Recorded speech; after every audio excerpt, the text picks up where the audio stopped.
Então, é um texto que busca ficar em linha com o projeto, até porque se a lei for aprovada, e não há problema algum da lei ser aprovada, uma lei ser aprovada posteriormente, né, como foi dito aqui também, se a lei for aprovada, enfim, a lei fala de cotas nas universidades, São Paulo vai ter uma política de ação afirmativa, assim, minimamente coerente.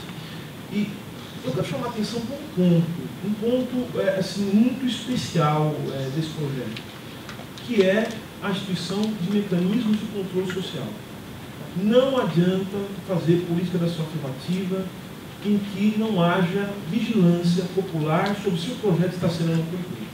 Por isso, esse projeto prevê, tal como o projeto de lei também no caso das cotas nas universidades, a instituição, ou a nomeação, vamos dizer assim, pelo Conselho Superior, de uma espécie de comissão, né, uma comissão, um conselho, enfim, para acompanhar a implementação das ações afirmativas no interior da defesa.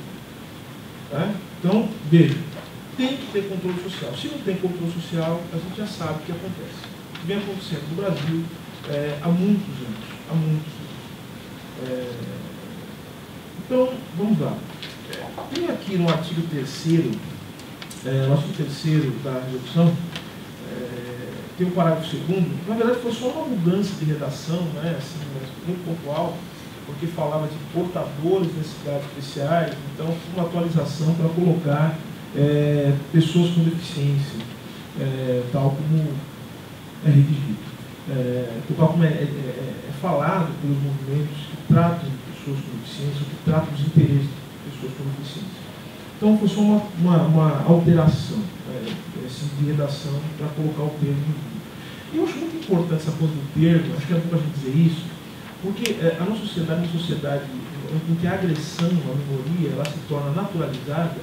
Então o sujeito acha que ele pode falar com você do jeito que ele quiser, ele não te pergunta se você está feliz do jeito que você está falando com ele, do jeito que ele está falando com você. Então, assim, é ofensivo, sim, você falar, tratar com uma pessoa de um jeito que ela acha que não é o jeito certo. Então, no mínimo, assim, eu poderia estar falando aqui eu poderia estar falando de boa convivência, eu poderia estar falando de sociabilidade, eu poderia estar falando de educação. É uma coisa mínima, né? Que diz que se aprende em casa. Você não pode assistir uma forma de tratamento com uma pessoa sem perguntar se ela quer se tratar daquela forma, porque essa identidade, respeito àquilo que a pessoa é. Então, não acho graça, por exemplo, quando as pessoas ficam achando, isso aí, esse termo, isso aí fala de qualquer jeito. Você não fala de qualquer jeito, porque não é você. Entendeu? Então a gente tem respeito pelas pessoas. Eu acho que o primeiro passo para começar a construir a possibilidade de um diálogo, né? As teorias mais contemporâneas do direito têm insistido muito nessa ideia do consenso, do diálogo, enfim. Nós temos que aprender a dialogar com as pessoas e, portanto, falar de uma forma que as pessoas queiram conversar com a gente. Depois, o artigo 4º, ele diz o seguinte, ele institui reserva de vagas reservadas aos candidatos autodeclarados negros indígenas, no percentual de 30%. Por que 30%? Porque, segundo as pesquisas, em torno de 37% da população negro indígena, 30% da população de São Paulo é formada por negros indígenas. Esse é um número razoável. A gente faz uma conta, né, enfim, e 30% foi o percentual mais próximo de uma racionalidade. E colocamos um período de 10 anos. Né, para algumas pessoas que não estão tão acostumadas, habituadas ao debate, a questão do tempo, da periodicidade da ação afirmativa é um pressuposto, é um requisito de constitucionalidade. Então, a política de ação afirmativa ela tem que ser temporária. Isso é objeto dos debates do Supremo Tribunal Federal. Ela não pode ser eterna. Né? Então, para tomar cuidado, exatamente para que as conveniências constitucionais não alegassem que tem um vício formal na legislação, instituindo aqui um prazo de 10 anos, que é um prazo que está em linha com o projeto de lei, enfim, com as coisas que têm sido feitas, as experiências do Brasil. E colocamos também, tivemos a preocupação de colocar os fundamentos, ou melhor, colocar a base normativa que embasa a inserção desse artigo que institui as vagas reservadas. Dissemos também, na sequência, a autodeclaração é facultativa, deve ser feita no momento da inscrição, e ficando o candidato submetido às regras gerais do concurso, do edital do concurso. O que se considera negro, né, para fins dessa legislação? O que o IBGE considera como sendo negro e pardo, a fim de autodeclaração? Embora também, temos que dizer isso, a heterodeclaração é totalmente constitucional também. O Supremo diz, quando o Tribunal Racial é absolutamente constitucional, sim, a heterodeclaração. Aqui nós optamos por autodeclaração, porque acho que é o que causará menos conflito e menos, vamos dizer assim, menos trabalho para a implantação. Pois a gente pode, até por conta do controle social, se houver alguma coisa errada, a gente pode tentar transformar isso tudo. Pois considerando que o candidato negro indígena, que também seja pessoa com deficiência, poderá concorrer concomitantemente às vagas reservadas nos termos desse artigo e do parágrafo 2º do artigo 3º. E caso seja aprovado em mais de um grupo, será chamado para se matricular na vaga que corresponder à maior nota exigida. Então a gente não vai punir o sujeito, porque, assim, podemos dizer que nessa sociedade que nós vivemos, o sujeito já está duplamente punido. Ou seja, negro, pessoa com deficiência. Então ele fala, você escolhe, você é negro, pessoa com deficiência. Então tem para cindir a condição existencial da pessoa. Então o que ela vai fazer? Bom, negro, pessoa com deficiência, então concorre concomitantemente, ou seja, o que seria uma desvantagem, uma desvantagem, então, sobre qualquer aspecto, se torna, nesse momento, uma vantagem em termos de concorrência. O artigo 5º fala sobre a punição, né, para quem der falsas declarações. E o artigo 6º, acho que esse é o que merece mais atenção, esse que nós gostaríamos de ouvir mais a opinião de todos aqui presentes e da sociedade em geral. O artigo 6 diz o seguinte: na apuração dos resultados dos concursos serão formuladas listas específicas para identificação da ordem de classificação dos candidatos cotistas entre si, com o objetivo de preenchimento das vagas reservadas. Ou seja, o que significa isso? O cotista concorre entre o cotista. Ou seja, o cotista concorre entre si. Por que isso? Porque é possível que no concurso você tenha um maior número de pessoas, vamos dizer assim, classificadas do que aprovadas. Mais pessoas podem ser classificadas, porque existe uma nota, essa questão da nota precisa discutir também, uma nota mínima, mas pelo número de vagas são aprovados, ingressam na defensoria, da comissão de defensores, enfim, ou servidores, aquelas pessoas que obtêm a melhor classificação. A melhor classificação. Ou melhor, a melhor classificação dentre todos os classificados.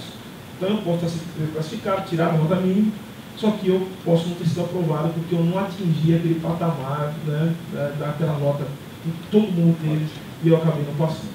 Então, qual que é a ideia? Formular duas listas. Mas talvez a divulgação não divulgar duas listas, né? Divulgar em ordem alfabética, próprio, quem passou. Mas você pode fazer por quê? Porque a nossa preocupação aqui, qual foi? Fazer com que a política de cotas seja uma política inclusiva de fato. Vamos imaginar que um candidato autodeclarado negro, ele conseguiu tirar uma nota que tornasse as cotas necessárias. Assim, a vaga reservada, ele nem precisaria da vaga reservada, mas ele tirou uma nota muito boa. Por que a gente faz duas listas? Porque nessa primeira lista, ele já entra nessa primeira lista. E ele abre espaço para um outro candidato dentro da vaga reservada. Um candidato que tenha se classificado, veja, ele não vai utilizar a cota, vamos colocar dessa maneira, mas outro vai utilizar. Então, por isso que você tem uma ordem de classificação dos melhores classificados e uma ordem de classificação dos melhores entre os cotistas. É mais ou menos essa lógica. Tá? A gente pode discutir também. Em caso de existência de candidato aprovado pelo sistema de cotas, a vaga será preenchida por outro candidato autodeclarado negro. Ou seja, com isso, necessariamente, dentro dos 30% entram os candidatos cotistas. Quando eu falo necessariamente, é porque nós temos que discutir também a questão, enfim, da nota mínima de aprovação, enfim, temos que discutir como é que a política vai se tornar eficiente. Bom, agora eu passo direto para o artigo 7. O artigo 7 diz o seguinte: o sistema de cotas a que se refere ao artigo 4º constará expressamente dos editais de concurso para ingresso na carreira, devendo a entidade do certame fornecer toda a orientação necessária aos candidatos interessados nas vagas reservadas. E logo na sequência, no artigo 8º, eu acho que essa é a nossa a possibilidade de ser uma grande inovação. fica instituída a Comissão Permanente de Acompanhamento de Ações Afirmativas, que tem como atribuição o acompanhamento e avaliação dos resultados da reserva de vagas destinada a negros indígenas, constituídas de forma paritária por representantes dos servidores, dos defensores dos servidores e das organizações e movimentos sociais negros indígenas, estes últimos indicados pela Ouvidoria da Defensoria Pública de São Paulo, que obviamente é quem tem um contato com os movimentos de uma maneira mais expressiva. São atribuições dessa comissão. Quais são? Instituir políticas e programas de ampla divulgação e incentivo à participação de candidatos negros indígenas nos concursos públicos. Porque, vejam só, meus caros, um dos argumentos, vejam que absurdo. Bom, não é nesse mundo não é um absurdo, mas veja, a gente tem um pensamento minimamente crítico que é um absurdo. Um dos argumentos, o professor Denis está aqui para não deixar ser mentiroso. Um dos argumentos da Universidade de São Paulo para não instituir política de cotas e de insistir em políticas que não são inclusivas é de que os negros, eles não vão fazer vestibular, né? Eles não vão procurar vestibular. Talvez se eles se procurassem, eles teriam passado, eles não prestam, por isso que eles não entram. Então esse é o argumento foi dito, então, isso aí está gravado, tem que ser gravado, porque no futuro, quando a civilização for melhor, isso vai virar motivo de piada. Mas vejam só. Então, é papel dessa comissão também, talvez não, seria o caso até de não instituir, porque quem institui, na verdade, é o conselho, a gente pode até mudar isso, mas de propor a adoção de políticas e programas de divulgação, não de instituição. A comissão não vai poder instituir. Produzir relatórios periódicos voltados ao aperfeiçoamento do programa de cotas, isso aqui é muito importante, a produção de relatórios periódicos. Deliberar sobre a aplicação de medidas administrativas em caso de atos contrários à aplicação dessa lei, em especial referente à veracidade das informações prestadas pelos candidatos. Aqui nós já falamos dos 10 anos, falamos também, agora no artigo 10, que também é importante, a política de cotas ela pode ser prorrogada, e o critério de prorrogação tem que ser um critério objetivo. Imagine só, os sujeitos reunidos falam assim, nós resolvemos que agora nós vamos prorrogar. Não é assim que pode ser feito. A prorrogação está condicionada, aqui nós colocamos isso,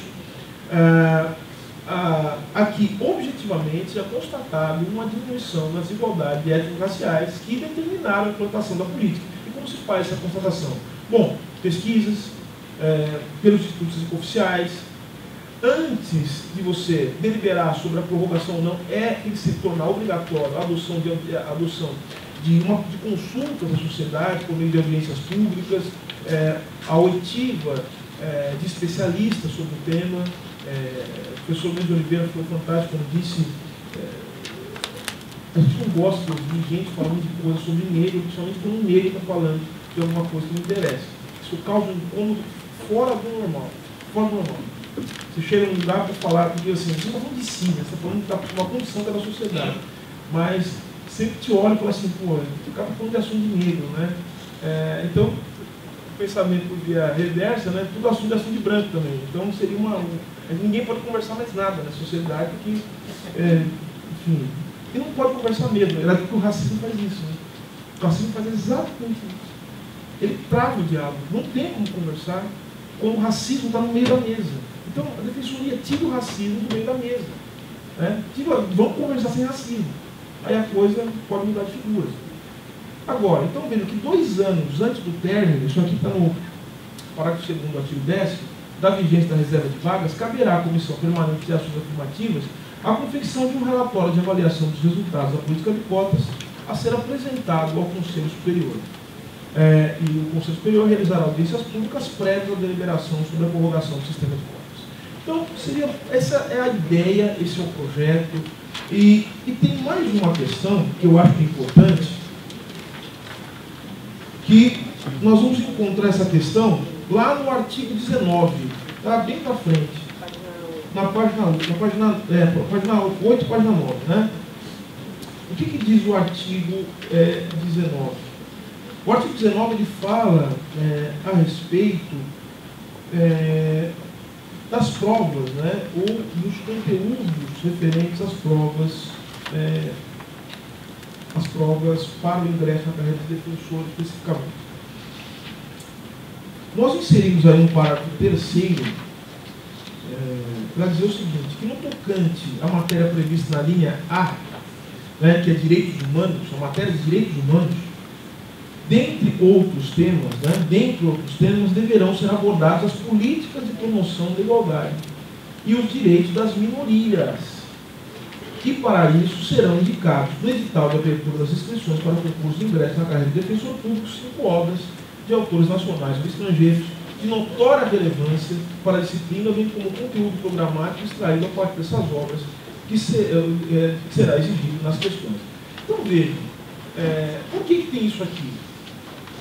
Eu acho inconcebível que um defensor público, né, validar com questão racial sem nunca ter lido nada sobre questão racial. É inconcebível que o sujeito, veja, a gente não conhece Clóvis Moura, eu acho que, enfim, isso mostra o estágio, né, da nossa indigência por vista do conhecimento sobre questões essenciais. A gente sequer sabe debates que são fundamentais para a questão racial, que não estão colocados, por exemplo, no autor como Clóvis Moura, estão colocados, por exemplo, em Caio Prado, no próprio Robert Schwartz, e tantos outros autores que discutiram assim, essa questão de maneira muito profunda. Vou falar até do Raimundo Faoro, né? O Raimundo Faoro para nós é uma vergonha, porque, assim, para quem é jurista, porque ele foi presidente da OAB, o sujeito foi advogado. Ou seja, ele é lido nos cursos de ciências sociais, mas ninguém leu o Raimundo Faoro na faculdade de Direito. Então, está muito claro por que os juristas estão do jeito que estão. Ou seja, a gente não sabe nada que não seja próprio do nosso mundo. E a gente não olha para fora, e por isso que a gente só sabe desgraçado dos outros. Então, eu chamo a atenção para isso, porque a gente tem que investir, se a defensoria é pública, a sociedade tem que influir também, isso eu falo tranquilamente, tem que influir em quem entra aqui. Essa história de meritocracia, como já foi dito aqui, ela é só um discurso estruturante de certos privilégios. Nada mais. Quem vai dizer que um garoto que sequer começou a vida não tem mérito para estar na Universidade de São Paulo ou não tem mérito para ser defensor público que ele é negro? Então, são essas contribuições, ou seja, esse texto aqui, o fundo da discussão está colocado. Ou seja, a defensoria pública tem o dever, e eu falo dever não só do ponto de vista ético, mas jurídico, de tomar alguma atitude quanto a isso. Bom, pode ser que não tome. É por isso que nós estamos aqui. Porque nós vamos brigar para que isso aconteça. Muito obrigado a todos. Eu quero saber o primeiro, se os negros e os indígenas vão concorrer entre si, dentro dessas cotas, ou se há cotas para negros e cotas para indígenas separadamente. Meio que um comentário, se essa questão das duas listas não vai gerar uma certa hierarquização entre os negros cotistas e não cotistas, entre os próprios negros, e entre os indígenas também, claro. Porque eu falo isso por uma experiência dessa semana, quando eu fui convidar os estagiários para virem, e eu tive uma conversa com um deles que achava um absurdo cota, mas ele era negro, essa é a minha questão. Ele achava um absurdo e estava nessa pegada da meritocracia aí.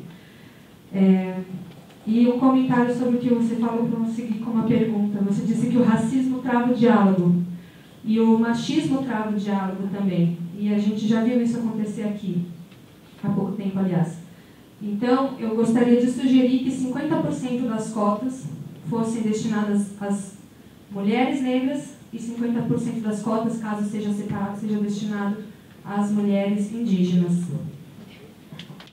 Boa noite a mesmo e a todos. Meu nome é Esther, faço parte da entidade do CAFRO e quero agradecer à mesa, especialmente ao Dr. Silvio, por essa iniciativa, que desde então a conhecemos, desde a esteve presente na entidade do CAFRO, e falava assim, quando a gente estava no temor de que o STF poderia ou não julgar favorável à constitucionalidade das cotas, ele dizia com muita tranquilidade, não, haverá aprovação, porque não tem outro meio a seguir a não ser esse. Me lembro perfeitamente, quero agradecer a isso, a todos os doutores. E assim, poderia também alongar aqui, doutor Silvio e toda a mesa, cada palavra que é dita colocada, a gente vai dando um tom assim, muito forte, e dá vontade de gritar, como o doutor bem colocou, continua, não para, né? E o poder já começa assim, tudo é limitado, né? Tem que ter horário, tem que ter daqui a pouco ela vai, né? Pipi, e essa coisa que eu acho que fica muito, né? E tem que ser por ordem de licença mesmo, porque senão não teria um doutor Silva me representando a minha cor tão lindamente ali.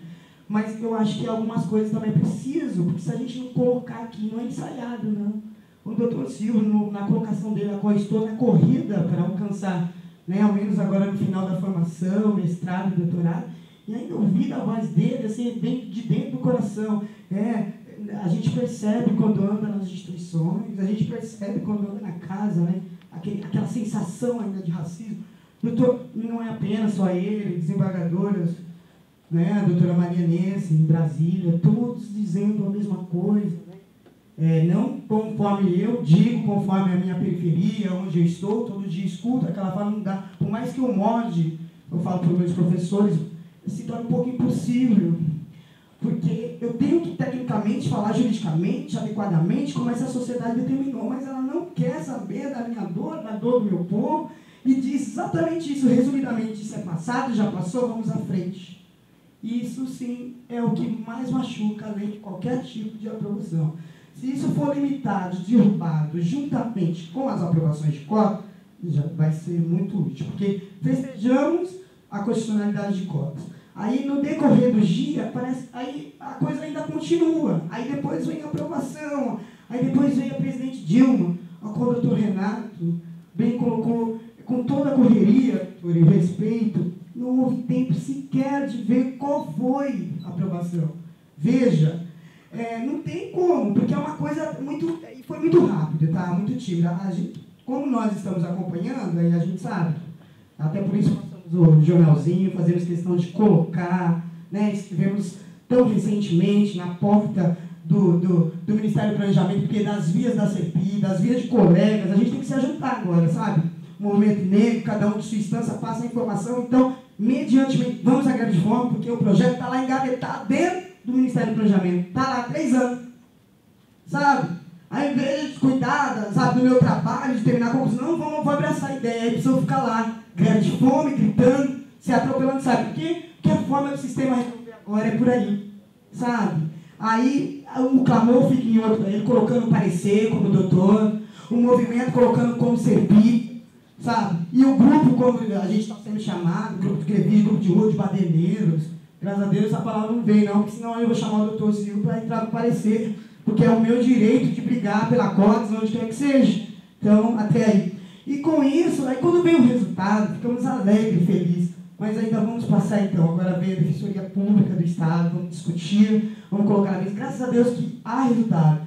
E dessa forma, ele vai ampliando, porque bonito essa parte da ouvidoria, quais são os artigos, vamos discutir. Eu só espero, doutor, quando é no final e começa aquele corte danado, sabe?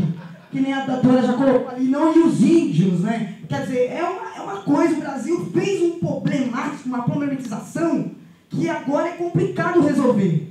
E toda vez que vai resolver, nós precisamos levar os nossos irmãos, inclusive o social. Aí esse social fica difícil, a pele negra chegar, não consegue chegar, sabe? Essa é uma fala, colocou das mulheres negras, das mulheres índias, e das mulheres no total. Sempre vamos ficar até quando? 100 anos, eu fico pensando, porque eu tenho que atender a Constituição à igualdade. E aí, para atender, eu vou ficar sempre no final mesmo. Fenotipamente, sempre no final. Sempre no final, não vai ter saída. Qual é o mecanismo, doutor Silvio? Tem um artigo? Vamos obedecer à Constituição. Mas o professor falou, mas que Constituição vai ser baseado para colocar efetivamente a defensoria, né? De que ponto? E quando ele falou do medo, que bonito, parece que foi ensaiado, combinamos há muito tempo, estamos sem se ver, além das correrias do Procotas, mas assim, perdemos o medo, sim, mas perdemos o medo de que simplesmente das instâncias, essas racistas, institucionalizadas, sabe, da vontade agora de, até para chegar em Brasília já não, nossa, vocês de novo, não sei até quando, eu só espero que meus netos não estejam nessa porta, dessa forma. Espero que circule dentro um trabalho que é digno e elevado. O meu professor também, dentro da universidade, como ele colocou, a academia, o saber preparado, não foi colocado as especialidades, ações afirmativas. Então eu não perco um minuto quando há uma abertura ali, porque é o saber, os alunos, as pessoas estão sendo instruídas. E muito me espasmo, com muita alegria até, quando o professor chega e fala, passa para mim um parecer que vocês estão fazendo, aprendendo, isso é gostoso. A doutora ouvidora, a professora da FGV colocou muito bem, estamos em aprendizado. Nossa, que lamento da nossa academia, tantos anos institucionalizada, com nomes, porém, eles colocam, né, empurrou os professores, além deles terem seus mestrados, seus doutorados, agora tem que arcar com uma coisa que o Estado sequer quer saber. E se não é como você, doutora, como vocês que experimentam atender ou ouvir o de uma dor de um negro que dentro da instância falou, eu cheguei acho que com suor, com dor. Aí ele acaba sendo ouvido porque ele é doutor, não porque desfazendo, mas é porque é preciso, sabe? Aí a coisa começa a andar, porque se for pelo grito de alguém que está no metrô neste momento, da mulher que está morrendo por ser negra no hospital, porque estão achando que não é nem gravidez, isso o Estado não vai ouvir nunca. Não vai ouvir. Então, muito obrigado por aqueles que falam assim, Esther, eu não vou à greve de fome porque eu preciso cuidar dos estudos, porque ainda vou precisar chegar lá, fazer amizade, conversar, dialogar, e os corações desses assim, não é porque ele falou, é porque já existem pessoas humanas que querem fazer, mas o Estado é arrogante, perverso, racista, e ainda quer me conduzir assim, ai querida, anda de um jeito, não, vai por aqui, vai com calma, que calma, se eu passo fome todos os dias, quando eu olho meu irmão sofrendo, quando eu vejo um assassinato, eu tenho um desgosto de ligar agora a televisão, qual dia que você vai ver um burguês ou alguma coisa assim, sabe, do lado deles, é só do nosso que morre, passa fome, anemia falciforme, diabetes, pressão, essas coisas que já nem resolve mais, você já está destinado a morrer daqui a um tempo, e ainda, cara, a gente vai precisar se discutir quanto tempo vai se discutir. Eu agradeço por essa oportunidade e disse ao professor, não faz mal a falta dessa noite, porque me alimentei desse dia. A gente se alimenta com o prazer de saber haverá uma discussão num lugar institucional como esse. Desculpa a empolgação, e a entidade do campo pergunta assim, antes, o Frida me deixou bem colocado, no Rio de Janeiro, há 2 anos atrás, foi aprovado as cotas para a Defensoria Pública do Estado do Rio de Janeiro. Quando a implantada, ela foi colocada de uma forma que um único negro passou na ocasião.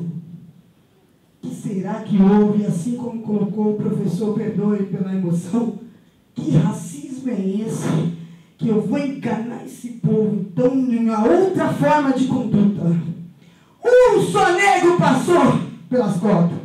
A pergunta é, haverá um combate a essa meritocracia injusta que ainda consegue percorrer alguns lados institucionais e diz, mas agora já está implantada, agora é vocês que têm que fazer por onde. Obrigado. Eu sou oficial de defensoria, atuo na Regional Criminal. Eu também participo juntamente com a Esther, na Educafro, na qualidade de assessor de políticas públicas, atuo juntamente ao Frei Davi e também sou estudante da Universidade de São Paulo. Eu faço o curso de gestão de políticas públicas, eu estou no meu 2º ano, 3º ano de USP, porque eu fiz transferência de curso e me identifiquei muito com a área de gestão de políticas públicas. E em relação ao que foi discutido aqui, eu gostaria de emitir um comentário e também fazer uma pergunta à mesa, né? Eu tenho uma experiência empírica nas três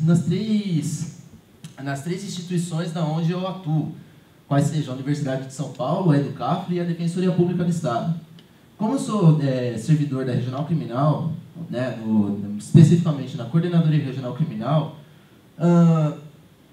verifica-se muitos negros, principalmente passando por aquele corredor para serem encaminhados às varas. Muitas vezes truculentamente, né, como se fossem pessoas ali que, como é que eu posso dizer, que estivessem já condenadas ao abaixar a cabeça. E verifico o seguinte, há muitos negros ali. Vou ao atendimento inicial da defensoria, que fica no andar térreo, verifico também muitas pessoas negras ali. Subo em outros setores, como o Departamento de Inquéritos Policiais, o Júri, a Vara de Execuções Criminais, verifico a mesma situação. Na Universidade de São Paulo, né, em que pese o fato de estudar no campus USP Leste, a Escola de Artes, Ciências e Humanidades da Universidade de São Paulo, disse que é a unidade onde se encontra as pessoas, onde se encontra a maior inclusão. Porém, eu gostaria também de ressaltar o ponto de onde o professor da... Desculpa, seu nome? Oi? Denis. Professor Denis, da Escola de Comunicações e Artes, aliás, onde eu já fiz matéria, uma disciplina, e no caso, depois também você... da IASH também. Também sou da IASH. Ah, que bom. Que bom. E assim, eu verifico de um ambiente de 60 alunos, só eu negro. Muitas vezes eu ou 2 pessoas negras ali. Na Defensoria Pública do Estado, tanto no quadro dos defensores, quanto no quadro dos servidores, no que é chamado de subquadro de apoios, subquadro de apoio dos cargos da Defensoria, eu verifico a mesma situação. Até mesmo na unidade onde eu atuo, né, na regional onde eu atuo, dos 10 oficiais, só 2 são negros. Uma situação que eu penso que tende a se agravar no que tange a exclusão das pessoas negras. Como militante, como assessor de políticas públicas da Educafro, eu digo que eu tive uma atuação muito mais técnico-política. Técnico-política porque, juntamente a Educafro, eu emiti muitos pareceres para a Defensoria Pública da União, que até um tempo atrás abriu uma consulta pública à sociedade para verificar as manifestações das pessoas acerca da adoção de cotas na DPU. Também no Ministério do Planejamento, depois que a luta ardorosa da Educafro, né, junto lá no Ministério do Planejamento, onde muitas pessoas foram lá, fizeram o seu manifesto, fecharam muitas vezes até mesmo as portas do Ministério do Planejamento, num clamor de que isso realmente fosse para frente. Como mesmo ressaltou o professor Silvio, o Estatuto da Igualdade Racial, no seu artigo 39, que é uma coisa que é muito disseminada, ali ele estabelece a obrigação do poder público em estabelecer políticas e ações afirmativas para negros, né, no âmbito do poder público, nas contratações, ou seja, nos concursos públicos. 3 anos se passaram e até agora essa regulamentação, que deveria ser feita mediante decreto, não aconteceu. E também o parecer do Conselho Nacional de Justiça, que uma manifestação de uma indígena, para que se estabelecesse as cotas no âmbito do Poder Judiciário, o conselheiro revisor desse processo, ele disse o seguinte, uma coisa que eu também achei muito interessante, que não depende de iniciativa legislativa a implementação de cotas no poder público, em quais órgãos sejam. Porque isso é constitucional e está dito lá na Constituição, no seu artigo 3º, que é o objetivo da República Federativa do Brasil, diminuir as desigualdades regionais. Seu artigo 5º também, quando estabelece a igualdade material, ele discorre quando há a promoção do direito das mulheres, por exemplo, na licença maternidade, ou no seu artigo 7º, quando ele promove mais direitos sociais. Ou seja, ele promove a igualdade material e ele coloca que não depende de iniciativa legislativa para que isso ocorra. Até mesmo porque existe o decreto que foi lançado em 2002 pelo ex-presidente Fernando Henrique Cardoso, que ele também dá maiores diretrizes para o estabelecimento de ações afirmativas nesse âmbito. O Supremo Tribunal Federal também editou lá, em um dos seus editais, estava constando que, pelo menos nas contratações, no regime de serviços terceirizados, de que deveria haver pelo menos algum tipo de cota. Ou seja, essa iniciativa até mesmo partiu do próprio STF. Além disso, né, das militâncias também, milito também no que tange a universidade pública, no questionamento que o professor Denis fez acerca da autonomia universitária, eu tive a oportunidade de estar com o reitor da Universidade de São Paulo, professor João Grandino Rodas, professor da Faculdade de Direito. E muito se falou ali da resistência do Conselho Universitário em querer promover as políticas e ações afirmativas dentro das universidades. Ou seja, bate-se na mesma tecla durante muito tempo de que há resistência do Conselho. Não posso fazer nada acerca disso.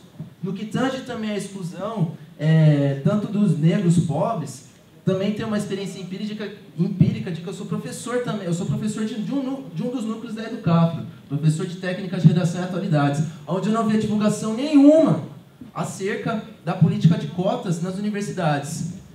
Tendo em vista o que foi colocado aqui nesse modelo,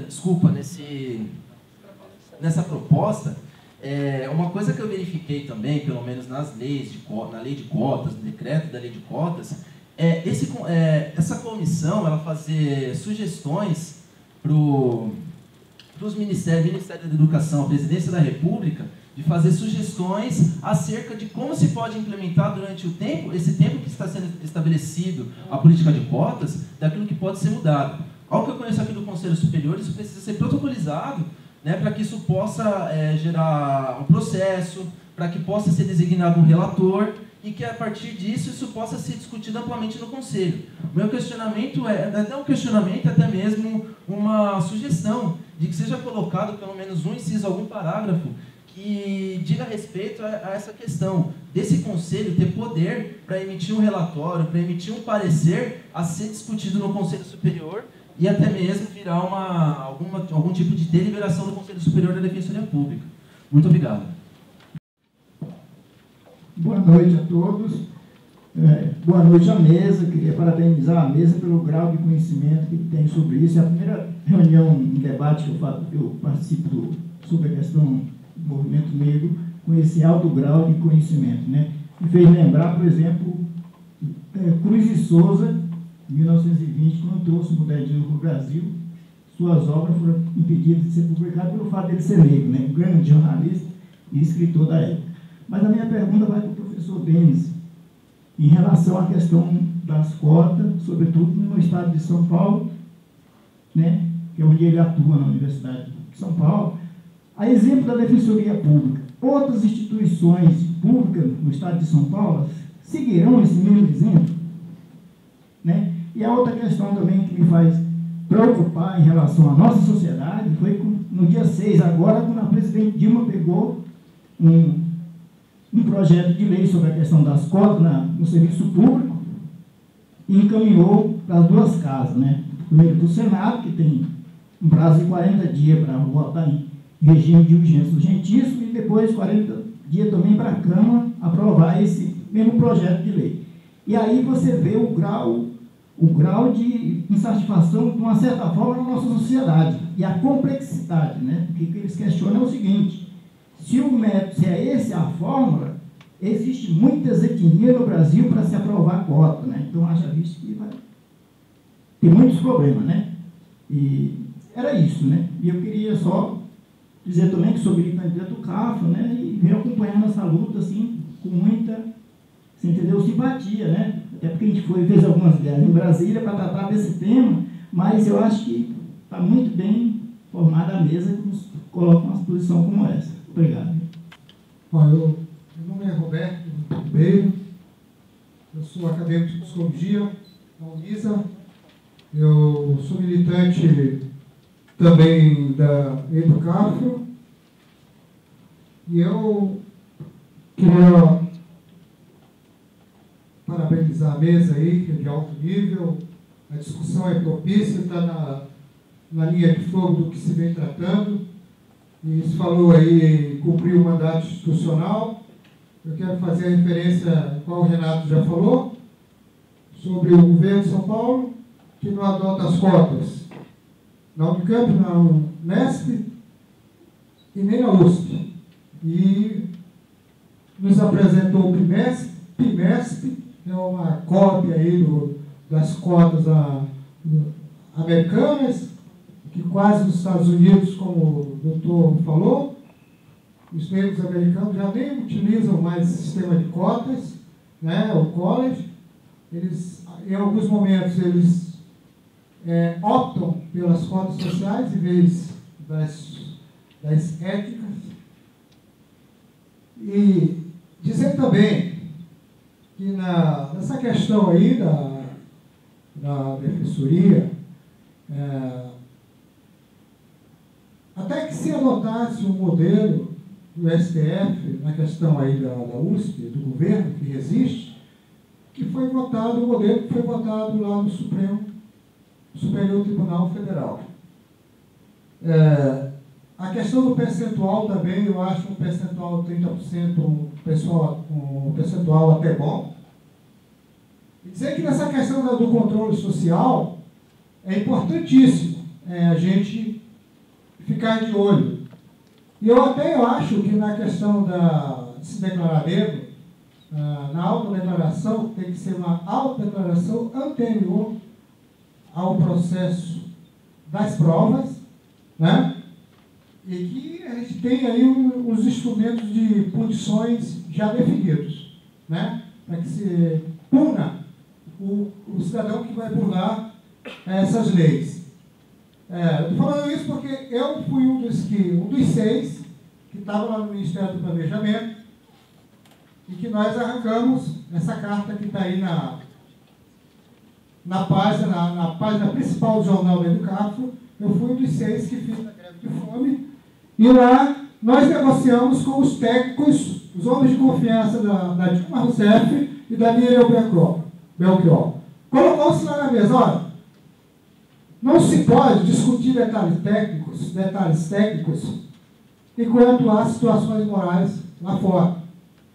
E aí nós amarramos, foi uma negociação dificílima, uma greve de fome de 5 horas, dentro do Ministério do Planejamento, na qual nós colocamos uma cruz na porta do Ministério do Planejamento, onde fechamos o Ministério das Esplanadas, a avenida, o policiamento baixou lá, enquanto a Esther estava lá embaixo no momento, fechamos a avenida e nós 6 ficamos em greve de fome até que fosse declarado, porque os técnicos insistiam em mandar, porque até então nós não sabíamos onde estava esse projeto das cotas que a presidente Dilma assinou agora lá na conferência.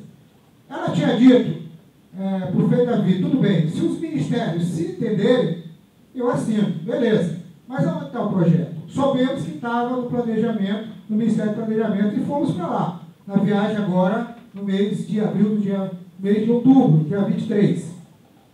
E lá nós fizemos essa greve de fome. E negociamos na mesa os pontos nós que estavam amarrados nesse maldito projeto. Desculpa. Há 3 anos e 60 dias estavam lá no Ministério do Planejamento.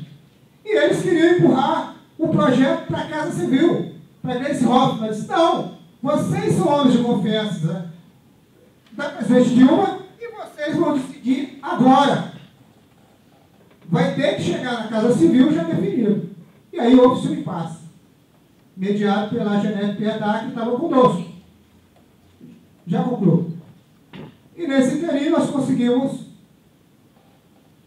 arrancar essa carta, que foi redigida, no verso dessa carta está a minha assinatura, e dos companheiros dos 6 que estavam em greve de fome. Era 15 dias que eles prometeram, nós demos um prazo de 15 dias, que no dia 2 de novembro a carta estaria na mesa da presidente.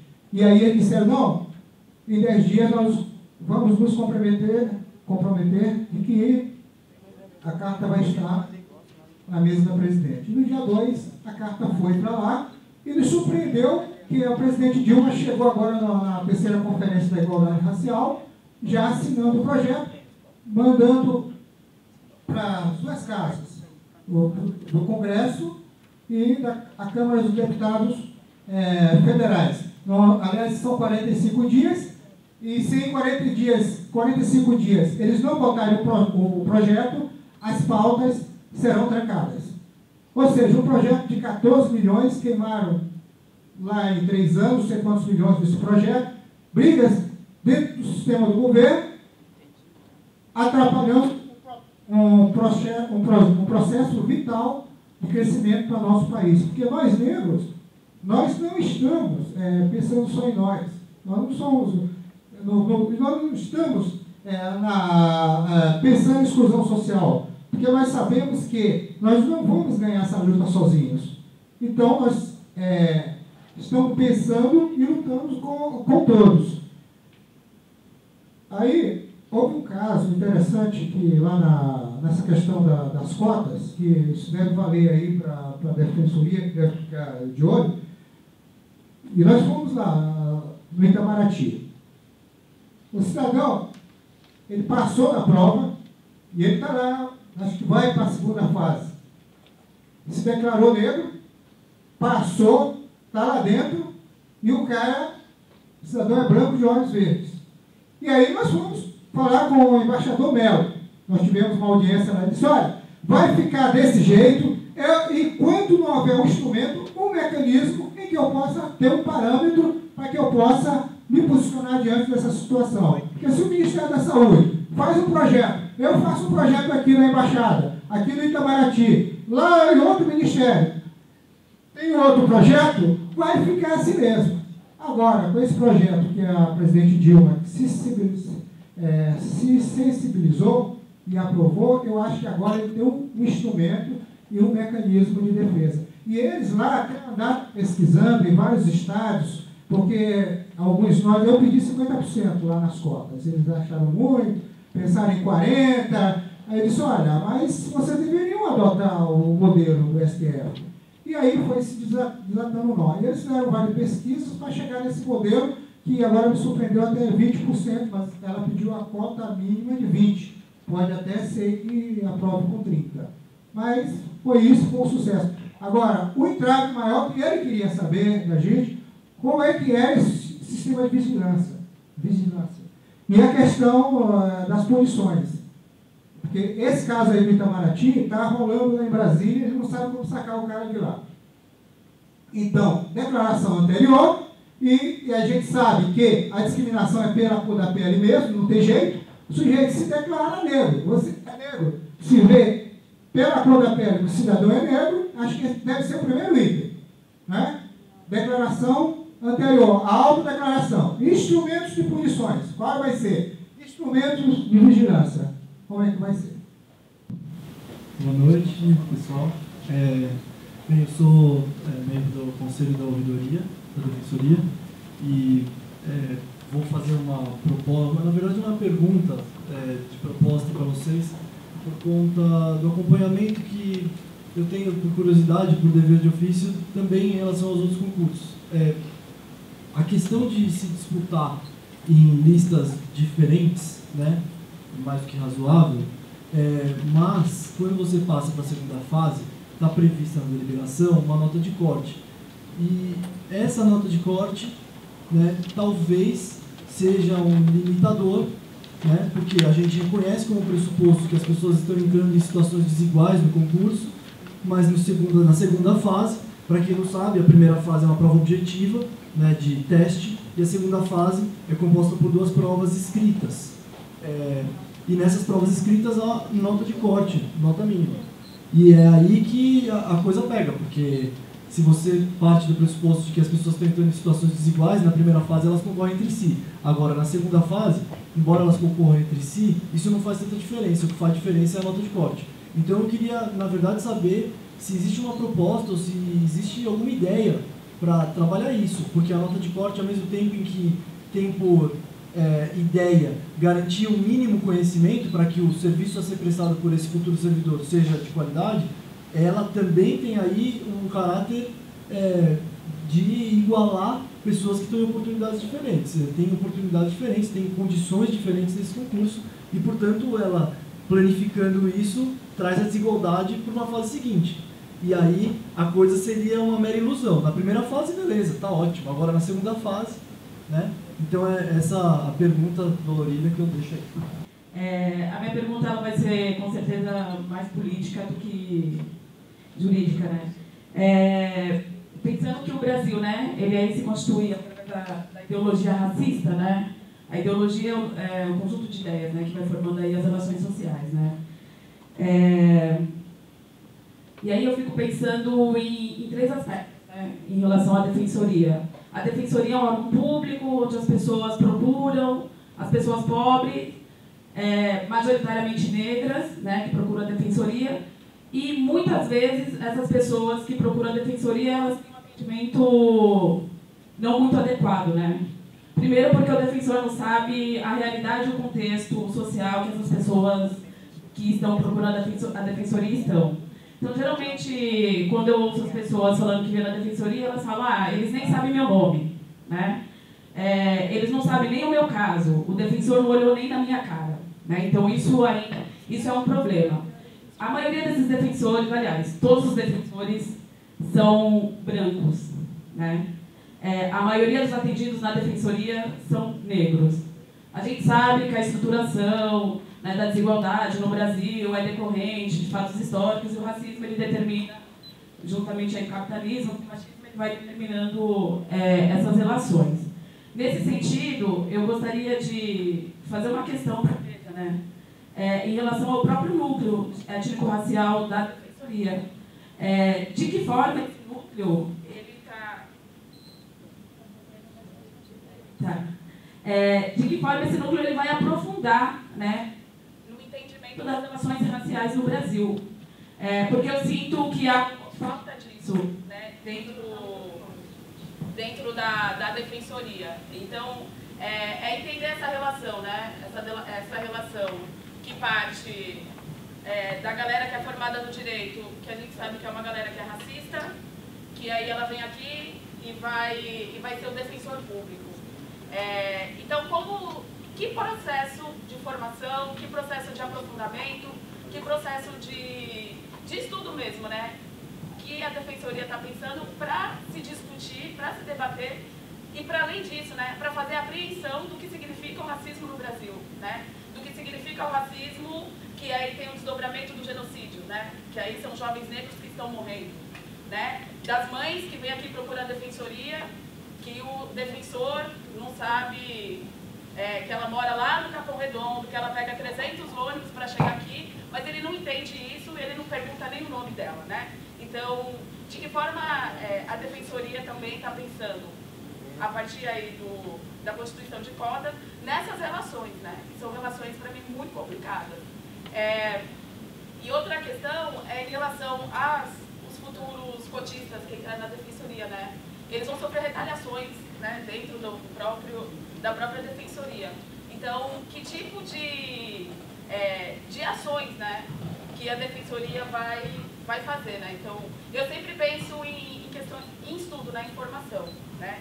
Então, de que forma se aprofundar isso nesse processo, né, no desdobramento desse processo, né? Então, se houver cotas, porque a gente sabe que ser negro no Brasil já traz aí uma carga histórica de exclusão, né?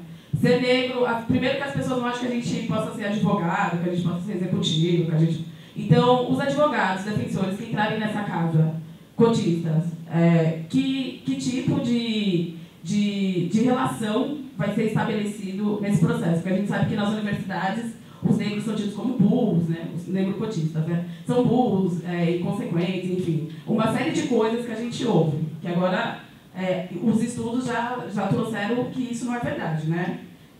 Mas aqui dentro, né, da defensoria, como é que vai ser pensada essa relação?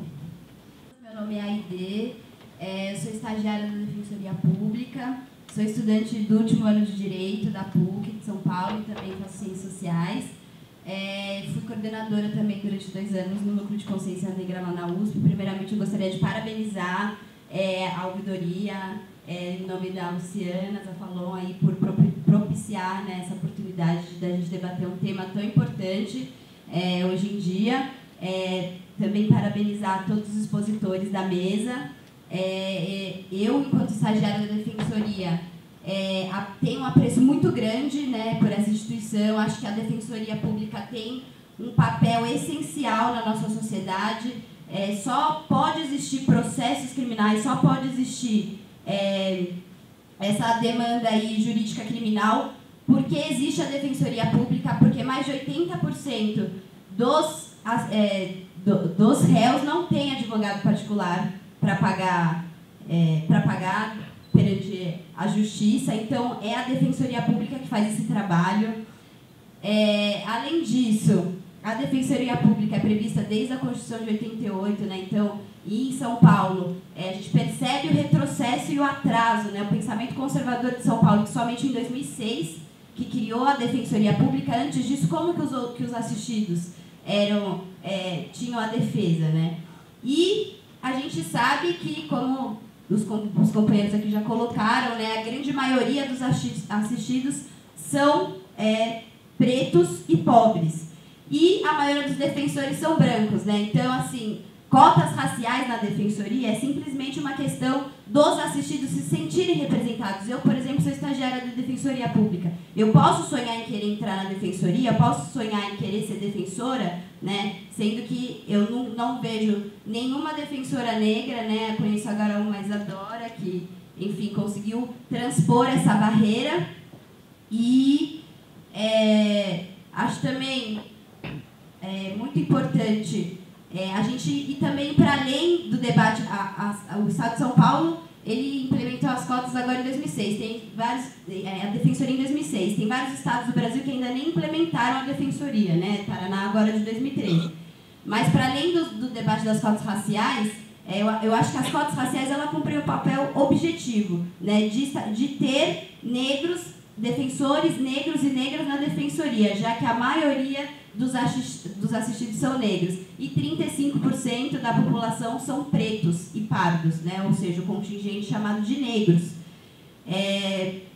Mas, para além disso, acho que a gente tem que pensar em debater também o racismo, como a Beli colocou. A gente está aqui, é um grande avanço para a instituição, para a defensoria, fazer esse debate, fazer essa audiência pública, mas ainda assim, né, a maioria dos defensores não estão aqui presentes para ouvir a exposição aqui dos expositores. E acho que a gente tem que avançar bastante ainda a defensoria. Esse foi o primeiro passo, né, temos que divulgar o parecer que o Silvio fez, não sei se todos tiveram a oportunidade de ler também, mas seria interessante disponibilizar esse parecer, que está excelente, né, feito com muita qualidade, disponibilizar isso para todos os defensores, fazer cursos, né, obrigatórios para os defensores, para que seja debatido mesmo o racismo da nossa sociedade, né, o quanto essa situação de maioria negra assistida e minoria defensores é óbvio que reflete uma situação da nossa sociedade, né? Reflete a situação de que não há negros estudantes de direito, não há negros nas universidades, mas a Defensoria Pública pode sim ser protagonista, né, nesse debate, e também a gente tem que pensar para outras instituições também adotarem cotas raciais. A gente está atrasado debatendo cotas raciais na Defensoria, é uma instituição que já deveria ter cotas raciais há muito tempo, né? Então, para a gente começar ainda a debater ter cotas raciais no Ministério Público, nos magistrados, né? E a Defensoria está adiantadíssima, tá vendo? Tá adiantada, enfim, né? Para 500 anos de exploração racista, está um pouco atrasada, mas estamos avançando. Em relação ao Ministério Público e ao Judiciário. Ah, sim. Em relação ao Judiciário, não tenho dúvida. A Defensoria é a instituição com os debates que está fazendo, inclusive, as novas jurisprudências, né? Está avançando tanto doutrinariamente quanto jurisprudencialmente, né? No debate penal, a Defensoria Pública, na minha opinião, enfim, aqui tem mais capacidade de representar mesmo a realidade, né, social. Mas, enfim, só dizer isso, trazer essa pequena experiência aí de uma estagiária de defensoria que sonha também em ser defensora pública e entrar por cotas raciais com muito orgulho. A pergunta institucional que veio do Renato, de forma de encaminhamento da proposta. Na verdade, esse texto que tá na pasta, que a gente debateu, ele é uma minuta que a gente elaborou de revisão de uma normativa do próprio Conselho da Defensoria que está valendo. Tem uma deliberação, que é a número 10 de 2006, que diz como é que funcionam os concursos da Defensoria. O que a gente está pretendendo é que essa deliberação em vigor seja transformada para contemplar a nossa proposta. Como é que vai se dar o encaminhamento disso? A gente não queria simplesmente submeter uma proposta que a gente tivesse pensado lá no Conselho da Ouvidoria, na Ouvidoria e no Núcleo. A ideia era, antes de apresentar lá, ter esse momento de debate público para a gente poder contemplar no texto que vai ser protocolado alguma novidade que a gente construísse juntos nesse momento aqui. Então, depois do que a gente está fazendo aqui hoje, a perspectiva é que na próxima sessão, que é sexta-feira da semana que vem, é uma sessão aberta ao público, às 9h30, nesse mesmo prédio, a gente protocole, vai ser assinada conjuntamente entre a Ouvidoria, o Núcleo de Combate à Discriminação e o Instituto Luiz Gama. A partir disso, isso vai ser distribuído para um relator e, como disse o Silvio, é muito importante que nós nos comprometamos a estar presente, a acompanhar a tramitação desse processo, porque é somente o tensionamento que nos gera a possibilidade de mudança em situações como essa. Todos os conselheiros que vão tomar essa decisão foram convidados a estar aqui hoje. Eu espero que tenham assistido pela videoconferência, que assistam a gravação que a gente está fazendo, porque efetivamente a gente só teve um representante da administração superior aqui. E isso já é algo a ser destacado. Então, sem mais delongas, eu queria passar... desculpe, para você que continua sonhando, A gente tem na ouvidoria também a prática de disponibilizar todo o material no site. Então, tanto o parecer do Silvio, como a proposta que a gente vai protocolar, quanto os vídeos que a gente tá gravando, vai estar tudo disponível para ser replicado, para ser compartilhado. A ideia é essa mesmo. Valeu! Eu vou passar por uma rodada, então, de respostas. Pode ser? Eu pedi, na verdade, para falar na frente antes do Silvio, porque, na verdade, eu tenho uma perguntinha. Uma perguntinha não, só duas ideias com relação a uma questão do modelo, né? Primeiro, que eu concordo inteiramente com ele, né? Segundo, que tem a etapa posterior às cotas, né? Então, as cotas, a gente, né?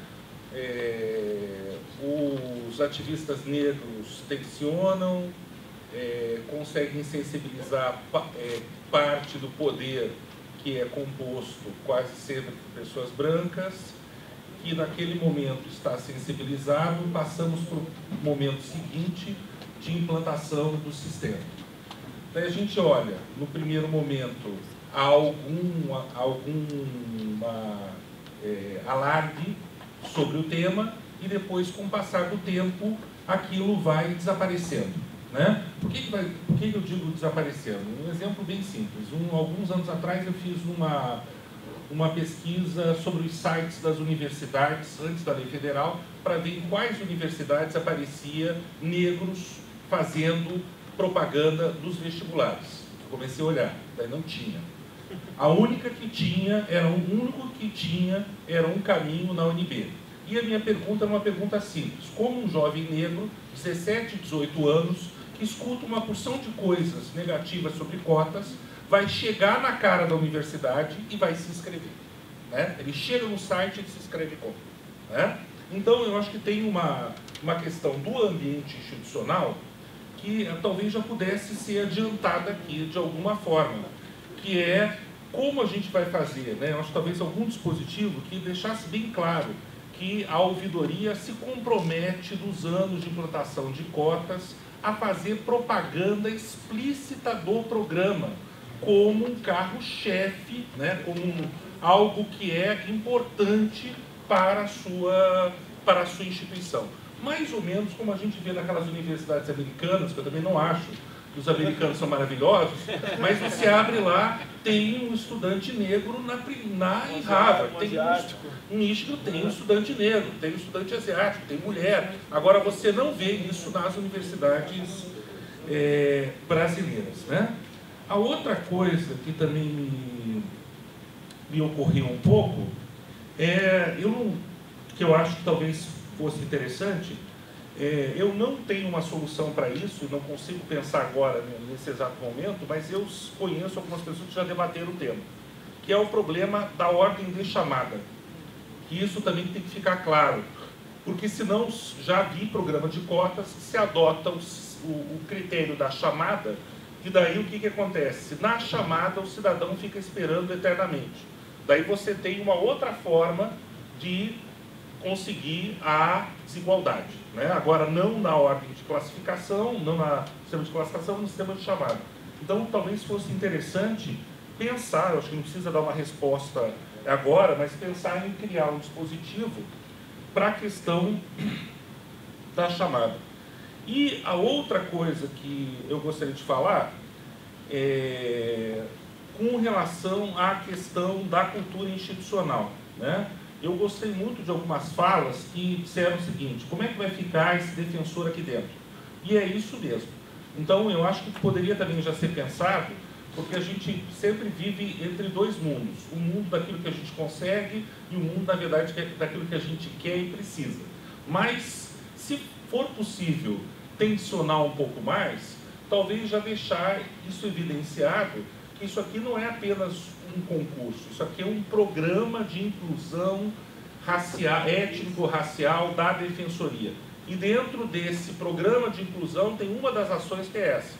A outra ação é que a Defensoria se compromete a algumas pautas, né? Como discutir relações raciais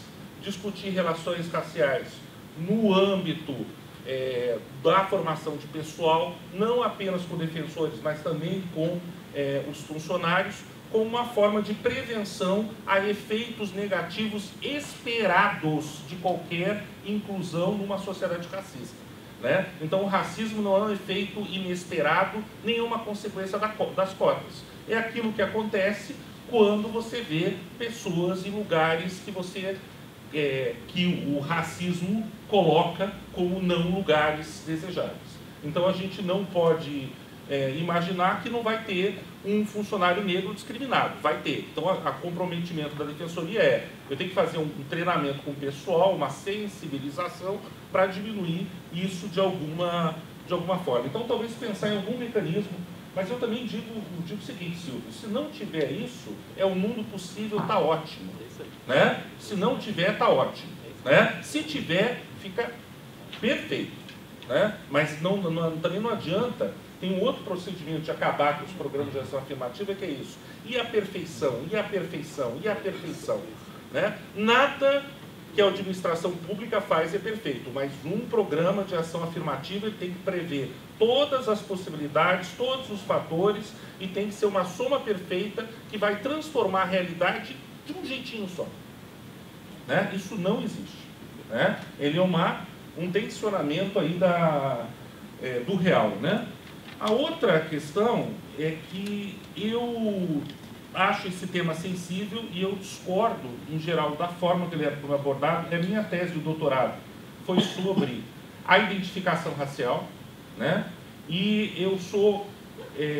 eu acho que essa ideia de você, e daí tem que chamar o doutor, né? Tem que legitimar o espaço, mas eu passei tempo debatendo isso, né? Eu acho que essa oposição que a gente faz, e o Silvio já adiantou bastante, entre autodeclaração e heterodeclaração, ou seja, entre o negro se declarar e outro declarar que ele é negro, ela é uma oposição que foi colocada em determinado momento a partir de um pressuposto. Nós não sabemos quem é negro nesse país, né? Então a gente tem que invadir o pressuposto. O Hélio Gaspar disse, na hora de discriminar, todo mundo sabe. Então vamos partir do pressuposto, né? Qual é a importância desse debate, né? Então, por que um cidadão como esse se sente legitimado àquele procedimento? Porque tem alguém que repercute esse discurso, que diz que nós não sabemos. Então, é um momento de as instituições afirmarem para ele que nós sabemos quem são os negros.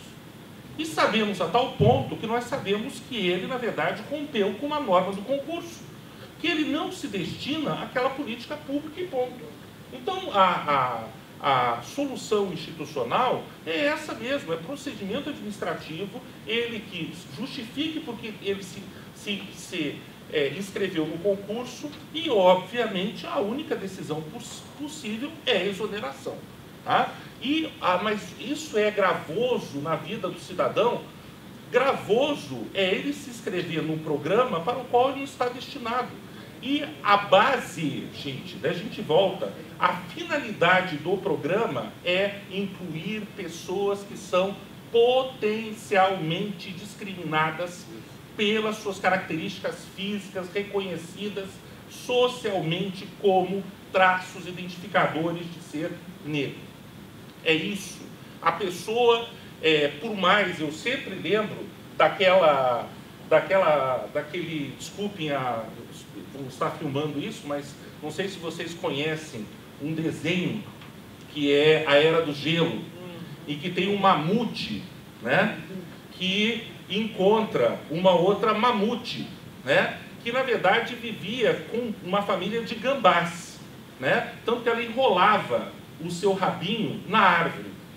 E o mamute, que sabia que era um mamute, chega para ela e diz, olha, você é um mamute. E ela diz, eu não sou um mamute. Eu não sou um mamute. Eu sou um gambá. Daí tem a história dela, que ela foi criada como se fosse um gambá por uma família de gambás. E um belo dia ela diz, eu até que me senti um pouco estranha, né? Eu acho que isso dá uma dimensão bem simples e talvez bem direta de duas coisas. Uma coisa é a identidade subjetiva. Se ela quer se chamar de gambá, o problema é um problema do movimento social, dos militantes negros, do debate social. Do ponto de vista do poder público, é saber o seguinte: ela vai ser vista como gambá ou como mamute? É isso que interessa. Como ela é percebida, né, socialmente. Né? Mas isso envolve filigramas identitários. Ninguém está negando essa possibilidade. Só que tem um detalhe. É muito curioso a gente agora pedir identidade num país que acabou com a identidade dos negros. E agora a gente quer que eles tenham consciência étnico-racial, percepções, né? Num espaço institucional onde isso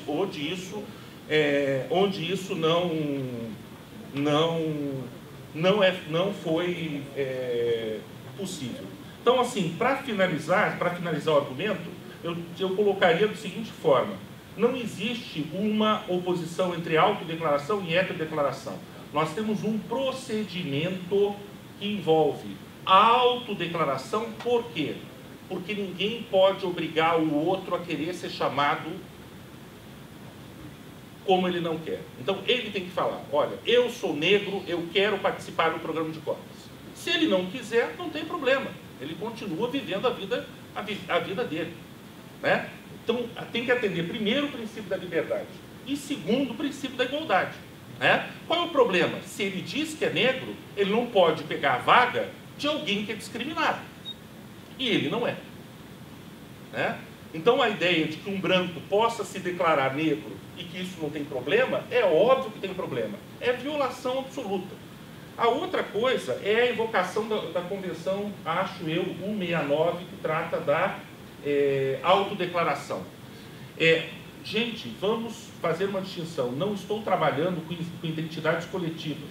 A gente não está falando de comunidade indígena, não está falando com comunidade quilombola. Critério para a comunidade indígena é a autodeclaração. Por quê? Porque ninguém mente coletivamente. Né? Tem que parar com essa ideia que vai ter um grupo de negros no espaço perdido no meio do território brasileiro que vai inventar que é quilombola. Né? Então não existe mentira coletiva. O programa de ação afirmativa é um programa coletivo, é para a sociedade negra, né? Para a parcela daquela sociedade que é negra. Ela não foi feito para o indivíduo. Né? Então, quando a gente olha um pouquinho, qual é a tensão entre auto e heterodeclaração?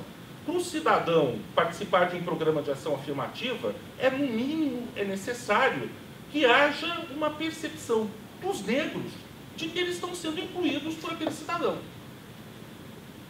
Não é possível que você diga que tem um cidadão branco e os negros vão falar: não, estou sendo incluído lá. Então não faz programa. Né? É voltar ao pressuposto, como se diz, anterior. Né? Então, e um detalhe, eu não sei se esse é um ponto desse edital, porque eu acho que tem uma coisa fabulosa. As pessoas mentem, sim, sempre mentem, isso é sempre possível. Né? A pessoa, por exemplo, pode dizer que é pobre e não é. Como é que prova a pobreza? Pela declaração do imposto de renda? Tá bom, beleza. Né? Levantamento dos bens no Brasil? Beleza. Né? Mas tem um detalhe que eu acho que tem um sistema aqui que não está colocado abertamente, mas está dito. Isso aqui é um concurso que envolve prova oral. É diferente de vestibular. Então não basta o cidadão mentir. Ele tem que mentir e depois ele tem que publicamente confirmar sua mentira. Né? Então talvez tenha já um mecanismo indireto aqui de resistência a esse tipo de fraude. Agora, se não tiver nenhuma dessas duas possibilidades, o mecanismo está dado. Na verdade, não é um problema do mecanismo. É de você ter coragem administrativa de fazer isso. Né? De efetivamente exonerar quem tem um comportamento de fraude. Vamos ter uma discussão sobre quem é negro no país? Mas a discussão está dada. A discussão está dada, ela não é nova. Ela é inerente a essa possibilidade. Só que eu posso fazer o seguinte, eu já estou longe de mais uma resposta, mas tem uma frase, tem um cidadão que escreveu um livro que se chama Almas Mortas, que é um russo. O tal do cidadão, ele fez o seguinte, ele foi contando a história de um cara que passava nas cidades comprando certidões de nascimento de servos. Só que esses servos já estavam mortos. Então ele comprava o documento de pessoas que estavam, na verdade, mortos. Só que ele comprava o documento para provar que ele tinha tantos servos, para fazer uma falcatrua, né? O que pode acontecer com um programa de ação afirmativa, né? E que esse parece ser o risco brasileiro quando a gente não assume que lugar dos negros não é lugar de todo mundo. Eu acho que é essa a ideia para a gente pensar. Esse é um lugar de promoção dos negros. Não é um lugar em que toda a sociedade pode usar. Qual é o risco? O risco é a gente fazer um programa de ação afirmativa e estar cheio de almas mortas. Né? Então, para não ter almas mortas, a gente tem que conferir. Você está vivo? Ah, não está vivo? Então, exclui. E tem que excluir mesmo. Né? Nós temos uma apropriação indevida desse termo. O professor Silvio já comentou um pouco antes, mas a autonomia dos órgãos, da universidade, instituições como defensoria pública, ela foi construída no sentido dessas instituições como essa ter autonomia em relação a poderes constituídos, para que eles possam efetivamente realizar um trabalho perante a sociedade. Essa apropriação indevida de autonomia é que esses órgãos têm autonomia em relação à sociedade, que é um absurdo. Não, que é um absurdo. Nas universidades hoje, quando elas pregam essa autonomia, elas deixam de ser universidades públicas, passam a ser universidades estatais. A USP não é pública, ela é estatal. É pública só no nome. Ela é estatal. Por que é estatal? Porque, primeiro, ela nega o acesso da maioria da população que a sustenta, ela não presta conta à sociedade, e o que ela produz, ela também não devolve à sociedade que ela está sustentando.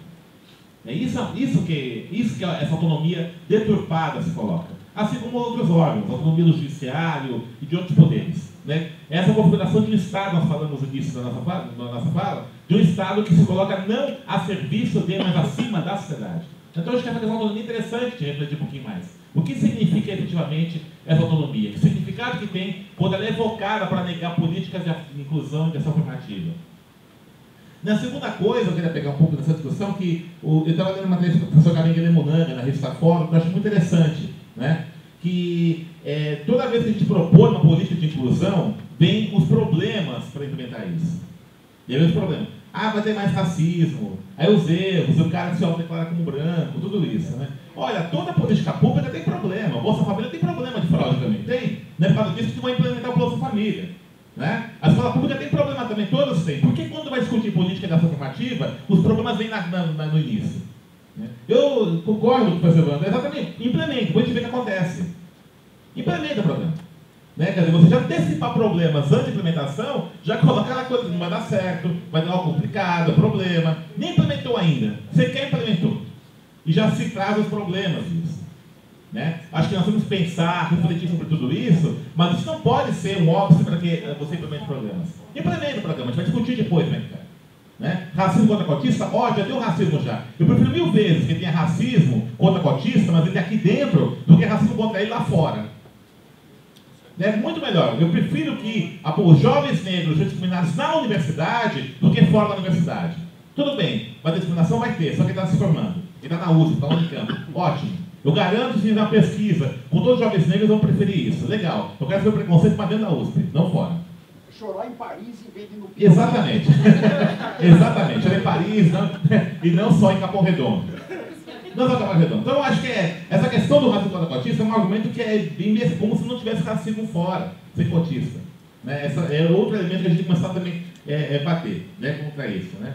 E, finalmente, né, que a gente tem que pensar que as cotas, acho que é bem colocado, lâmpada objetiva. Né? A gente tem que também ter uma noção dos limites por de inclusão. Ela é objetiva, ela vai abrir oportunidades. Né? Ela abre possibilidades, a gente discutir no processo, né, de médio e longo prazo, uma reforma profunda das instituições do Estado brasileiro. Mas ela não vai resolver o racismo.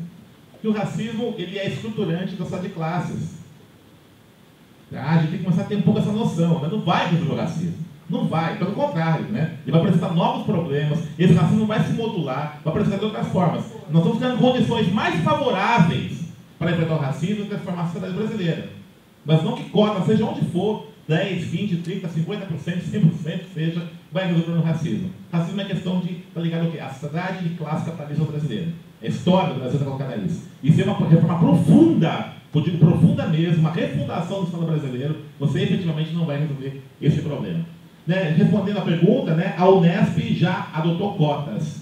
Tá? Das 3 estaduais, a Unesp adotou cotas, a USP e a Unicamp não. Por uma razão muito simples, os alunos ali invadiram a reitoria e desprezaram cotas. Sem pau não tem nada, não adianta. É verdade. Se não tiver briga, se não tiver mobilizado, invadir o negócio, a coisa não sai.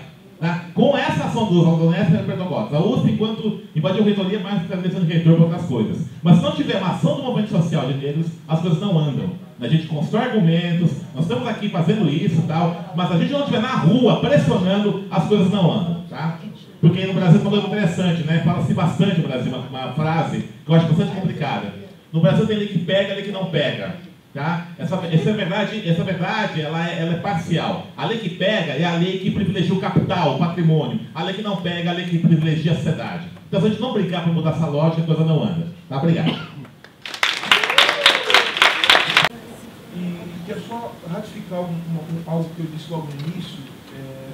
Isso aqui é uma proposta, mas que nasce de toda uma discussão que já havia sido levada a efeito pelo próprio movimento social, tal sorte que eu só simplesmente tentei sintetizar tudo aquilo que a gente já vem discutindo e colocar nessa proposta.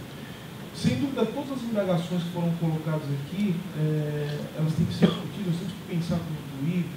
Foi colocada a questão das mulheres, a questão e essa é uma dúvida que eu tenho, né? Como fazer, né? Eu tenho que pensar como instrumentalizar esse tipo de coisa. E já quero deixar bem claro, eu sou absolutamente favorável a esse tipo de coisa. E Deus colocou uma questão muito importante, porque a gente só está discutindo cota porque a gente vive numa sociedade dividida, porque a gente vive numa sociedade excludente. Cota só faz sentido numa sociedade estruturada para a divisão de classes e que, portanto, precisa do racismo para legitimar os seus processos. Eu quero ver o tempo que essa discussão seja absolutamente necessária. Então, vejam, tudo que foi dito aqui nós temos que levar em consideração e temos que pensar como tornar isso possível. Então, isso é uma primeira coisa. Em relação especificamente às questões que foram dirigidas diretamente ao projeto, a primeira delas, cuja resposta eu acho que é possível ser dada agora, é sobre a questão das listas. Né? Quando eu falo de listas, e quando eu coloco a questão das listas, não é para colocar os cotistas de um lado e os não cotistas do outro. É uma técnica para permitir que se abram mais vagas reservadas aos cotistas. O que eu quero dizer com isso? Vamos imaginar, nós temos 100 candidatos que se classificaram. Desses 100 candidatos, quando eu chamo de primeira lista, seria mais uma primeira chamada. Você vai chamar os candidatos que conseguiram uma classificação fora, independentemente da vaga reservada. Então, essa primeira lista é preenchida pela ordem de classificação por aqueles que tiveram as melhores notas. Pode ser que dentre eles tenha, por exemplo, uma defensora negra, um defensor negro, e que, portanto, ainda que tenha se autodeclarado e, portanto, podendo utilizar esse sistema de cotas, não vai utilizar porque entrou dentro da vaga não reservada por conta da classificação que ele teve. Agora, o chamo de segunda lista seria preenchida por aqueles que optaram pela vaga reservada. Então, o que eu quero dizer com lista? Primeiro, as vagas não reservadas, depois as vagas reservadas. Exatamente para propiciar um espaço maior, se é que isso vai acontecer, para os candidatos que se autodeclaram negros e pardos. Podemos aperfeiçoar isso, mas foi uma ideia, fiquei pensando muito como fazer isso, porque qual que foi a minha grande preocupação? Eu não queria confinar o aluno negro e pardo em 30%. Eu quero que ele concorra à totalidade das vagas, e dando a possibilidade para ele concorrer em todas as vagas. E não só aos 30%. Senão a gente faz o contrário, né? Você pode ficar só nos 30%. Não, você pode concorrer a todas as vagas. Mas 30% você pode ter certeza que essa aqui é sua, como seu professor. essa aí é para nós. Então, essa foi a lógica que presidiu a ideia das listas. Em relação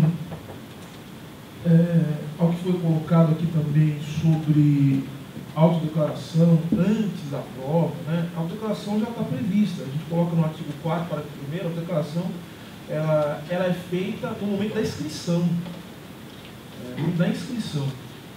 E o questionamento do André Ked, esse aí, André, esse é um questionamento que me atormentou durante muitos dias. Eu fiquei muitos dias literalmente atormentado como resolver isso. Porque essa é a maneira mais fácil de você inviabilizar ou inutilizar a publicação afirmativa é colocar a nota de corte. O sujeito não atinge a nota de corte. Ele não tira a nota de 5 e 3 que está prevista ali.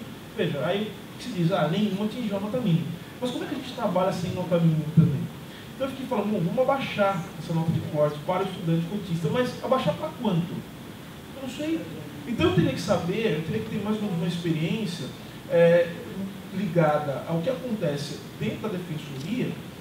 Eu estou falando de experiência por causa dessa ideia que foi muito bem colocado do experimentalismo. Talvez a gente tenha que experimentar uma primeira vez com a nota, depois a gente abaixa a nota, caso a gente não tenha a eficácia da política. Mas eu digo, abaixar para quanto? Para a gente abaixar a nota de corte, a gente teria que ver mais ou menos qual que é a média dos candidatos que se autodeclaram negros e pardos. A partir daí, instituir, bom, a maioria que se classificaria se a nota de corte fosse um pouco mais abaixo, fosse X. E a gente pode estabelecer um X para permitir que entre. Vai ter grita, confusão, mas já tem hoje, então a gente não está preocupado com isso. Então eles continuam gritando, esperneando, tire o seu racismo do caminho que eu vou passar. Então vai ser mais ou menos assim. Então a gente sabe que qual é o objetivo. Então a sua preocupação acho que a grande preocupação em torno dessa proposta. Agora, como resolver isso? Aí entramos no caso das comissões permanentes. E falando das comissões permanentes, eu quero já falar das indagações que foram colocadas pelo professor Evandro aqui também, que são excelentes. Primeiro, a ideia da existência da comissão permanente é para tentar resolver essa questão do ambiente institucional também. De que maneira? A comissão, ela tem o dever, né, e tentei colocar isso aqui, talvez no caso de a gente aperfeiçoar a redação. Olha só, o artigo 9º está dizendo o seguinte, que são atribuições da comissão permanente, eu coloquei instituir, talvez propor, políticas e programas de ampla divulgação e incentivo à participação de candidatos negros e indígenas nos concursos públicos. Talvez esse papel tenha que ficar com a auditoria, eu não sei, talvez a gente devesse colocar isso como uma atribuição da auditoria. Porque tem que haver essa divulgação, as pessoas têm que saber, o jovem negro tem que saber. Uma vez eu ouvi uma coisa que me marcou profundamente, marcou a minha vida. Foi logo quando eu entrei na USP. Alguém me disse que nas escolas da periferia sequer são informadas as datas do vestibular da USP, porque já se tem a certeza de que os alunos não vão passar. Então, por que vai informar a data do vestibular? Né? Ou seja, isso é uma forma de utilizar a política pública mesmo, não levando as pessoas a informação de que elas têm um direito, que elas podem reivindicar esse direito. Então, essa é uma preocupação fundamental também, talvez a gente tenha que aperfeiçoar isso para deixar isso mais claro, como foi muito bem colocado aqui. Em relação também, mais uma vez, à comissão e à nota de corte, acho que é o papel da comissão, essa comissão de ações afirmativas, primeiro de acompanhamento de ações afirmativas, instituir esses relatórios, fazer essas pesquisas, relatórios que podem apontar medidas que possam aperfeiçoar o programa, como, por exemplo, diminuição da nota de corte, quando você percebe que a política não está tendo eficácia. Então, acho que esse é o papel da comissão permanente. Também, talvez, fortalecer, dar uma lida no texto, talvez fortalecer esse ponto também. Veja, eu estou insistindo muito na questão da comissão, porque é controle social. Ou seja, tem parte, eu fiz questão de colocar como um projeto de lei, colocar a palavra movimentos sociais. Né? Eu não falar organizações, não, é movimento social. E eu acho que o povo entende. É isso. Sabe que é movimento social. Né? Agora, por fim, em relação ao ambiente institucional, como preparar também a chegada desse defensor. Sabe que essa foi uma preocupação que eu tinha, uma ideia, que a gente não conversava sobre isso, quando eu fui convidado para dar aula, né, uma aula na escola da defensoria. Eu falei, puxa, e como eu comecei a falar das questões, eu percebi que alguns defensores ficam muito surpresos, muito incomodados, né? Eu notei, rolou um incômodo profundo, assim, porque aí juntam duas coisas terríveis, né? E que tem uma relação direta, né? Racismo e idealismo. São coisas que estão, assim, andam juntas. Por que idealismo? Porque o jurista, em geral, ele fica nas brumas, né? Fica assim, não, porque somos todos iguais, a liberdade, a democracia. Só que ele não tem condição de dar nenhum conteúdo concreto para isso, nenhum. Claro, e se não dá nenhum conteúdo concreto, por que ele vai olhar que alguém é diferente dele por causa da cor da pele? Então ele olha para a pessoa, aliás, ele não olha para a pessoa, não ouve o que a pessoa está falando e fala, nós somos todos iguais. Papo de gente louca, assim na melhor dos termos, né, para isso. Então, como é que a gente prepara o ambiente institucional, né? Então, veja, eu acho que isso envolve uma ampla discussão, uma ampla reforma, até no modo da defensoria tratar os próprios defensores. Isso envolve a escola da defensoria, isso envolve também uma série de políticas internas que eu acho que a gente tem o dever de propor, inclusive, para o Conselho Superior. Né? Acho que a Luciana falou muito legal, acho que o papel da ouvidoria é esse, e as reuniões são abertas. Eu acho que o movimento negro, se não fazem greve de fome, assim, nós não fazemos greve de fome, tanto lugares, nós negros, a gente tem que habitar mais a defensoria. Né? Nós tomamos muita água lá. Pois é. Então, aqui, acho que aqui tem água também. Um copo d'água não se nega a ninguém, né? Assim fala. Então, acho que pelo menos de sede a gente não morre de forma, não de sede. Então, vejam, acho que a gente tem que fazer pressão aqui. Esse lugar é um lugar muito importante.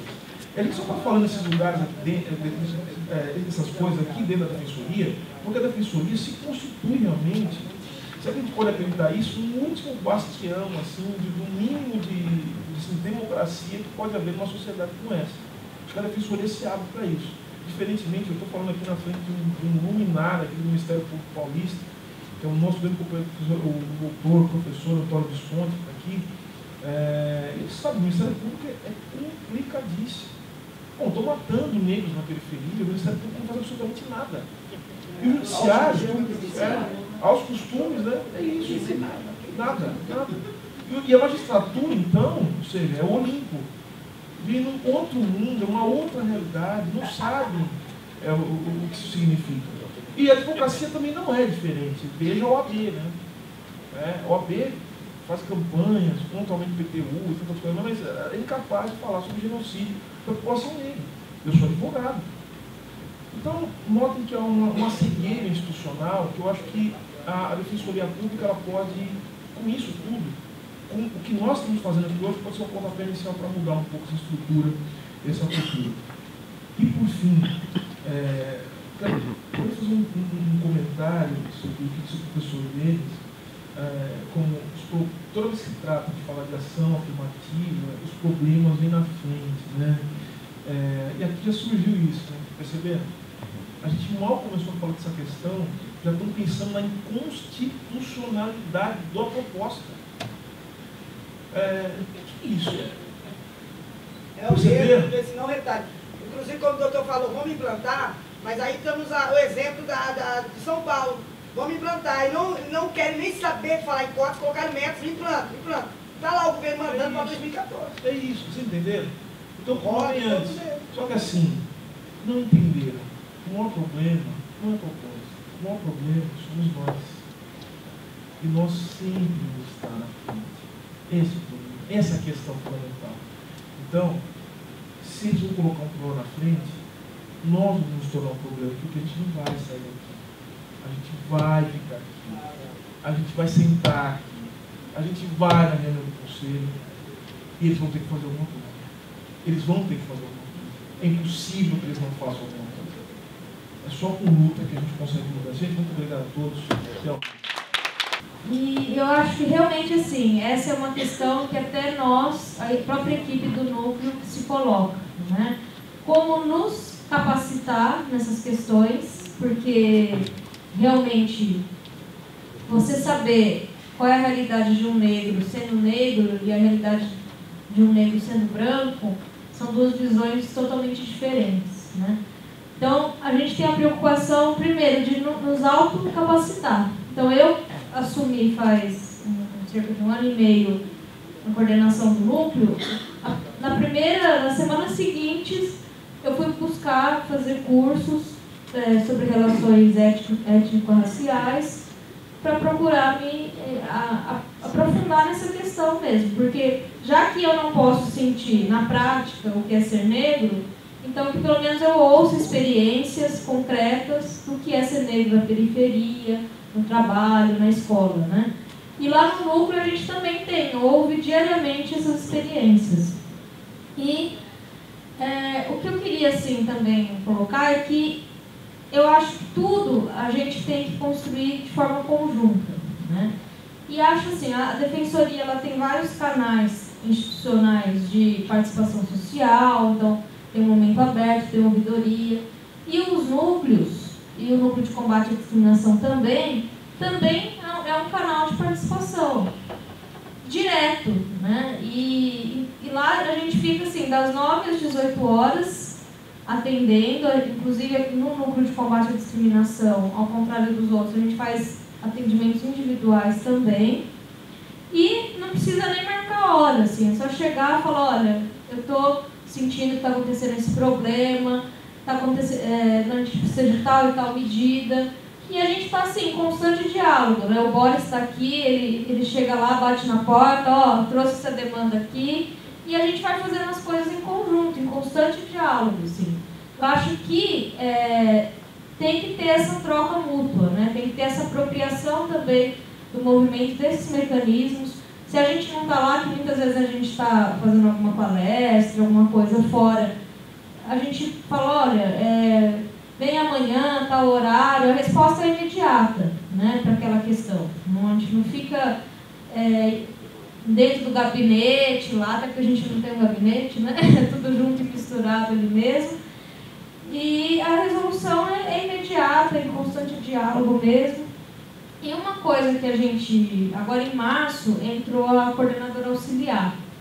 E aí a gente teve um pouco de fôlego para pensar, não só de forma reativa, mas de forma prospectiva, pensar o que a gente quer que o núcleo seja, de que forma que a gente quer que o núcleo haja, né? E aí, ao mesmo tempo, uma pesquisadora da Universidade de São Paulo, aqui da São Francisco, a Clio, uma estudante de graduação, ela fez uma pesquisa sobre a atuação do núcleo nessa temática de discriminação racial e mapeou os principais problemas dessa atuação e onde que a gente poderia melhorar. Então, assim, essas duas coisas, essa autorreflexão e essa pesquisa contribuíram muito para a gente fazer um giro mesmo na nossa atuação. E ela constatou um dado interessante, ela constatou que o núcleo ele acaba substituindo políticas públicas que não existem, né? Seja do município, do estado. Então, assim, uma das propostas das conferências é, por exemplo, a capacitação dos agentes de segurança pública na temática da discriminação contra a população LGBT, racial, contra todas as formas de discriminação, que é uma demanda a ser atendida principalmente pelos próprios órgãos públicos se autocapacitarem, né, as secretarias. E que na ausência, nessa omissão do poder público, a gente acaba tendo que suprir isso. E muitas vezes nessa ânsia também de suprir essas demandas, de substituir essas políticas públicas que estão faltando, a gente esquece um pouco de olhar, não é que esquece, né? A gente acaba não tendo tempo, se omitindo um pouco em olhar para o nosso próprio quintal, né? E da necessidade de capacitação constante também dos próprios defensores públicos, dos próprios servidores, no atendimento às pessoas negras e às pessoas indígenas, que é um problema que a gente também tem chegado até nós, né? A Isabel está lá no fundinho, ela sabe bem do que eu estou falando. Então, por isso que eu acho assim, que há necessidade, mais do que ações individuais, eu quando entrei procurei então ter essa noção do que eu ia lidar, né? Mas a gente não pode depender do voluntarismo, das iniciativas individuais. Por isso que eu acho importante essa proposta de realmente ter uma política institucional de combate à discriminação, de inclusão social, para que seja eu, seja qualquer outra pessoa que estiver na coordenação, lembrando que os mandatos são temporários, tem um prazo máximo de até 4 anos. Gente, para encerrar, eu queria só lembrar que a ouvidoria, ela também é um espaço a ser ocupado. Eu tenho um mandato, esse mandato se encerra em junho do ano que vem, e agora, no começo do ano, a gente vai ter um novo processo de seleção do próximo ouvidor ou ouvidora. Quem sabe a gente tem aí um espaço para dar o passo inicial. Nós vemos hoje uma situação no Brasil, esse modelo de ouvidoria externa, onde a gente tem um controle externo dentro de uma instituição de justiça, ele é realidade em 9 estados hoje. E nós temos a alegria de ter na Bahia, no Maranhão, no Ceará, que já tivemos também no Acre, mulheres negras não advogadas exercendo essa função. Então, existe esse paradigma, ele está aí para ser perseguido, e esse lugar é de todos vocês.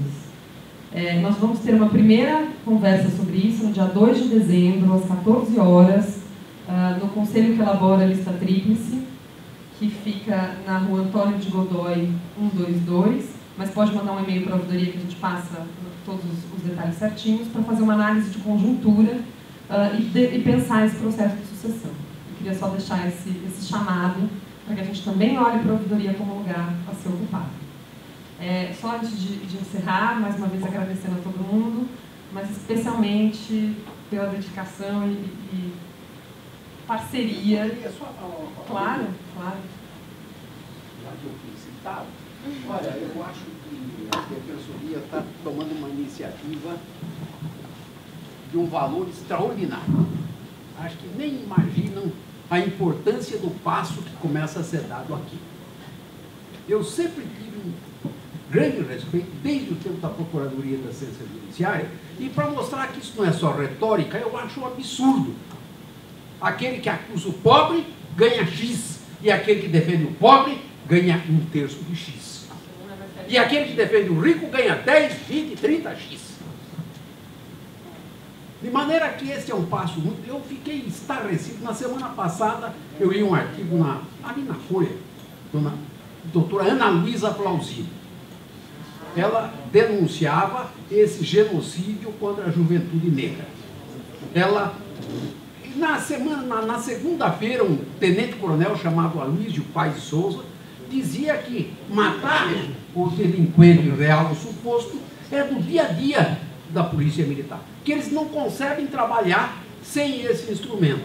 E ela, então, abordava que quando, vez ou outra, surge a evidência de um abuso, aí se diz que aquilo é pontual, que de uma maneira geral aquilo não é o que a polícia faz.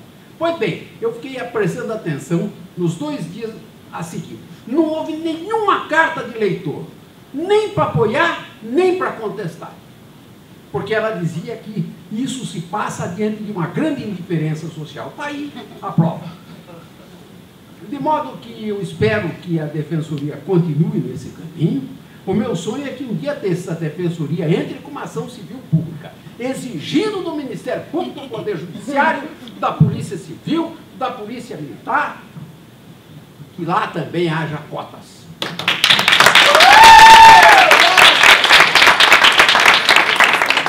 Agora, só me parece que ficou data vênia, quando fala data vênia, porque vai pouco, ficou faltando um aspecto. Eu acho o seguinte, que ficou muito no aspecto do direito do excluído, quando eu acho que precisaria enfatizar também que a Defensoria, o Ministério Público, a magistratura, a polícia, precisam dessa inclusão.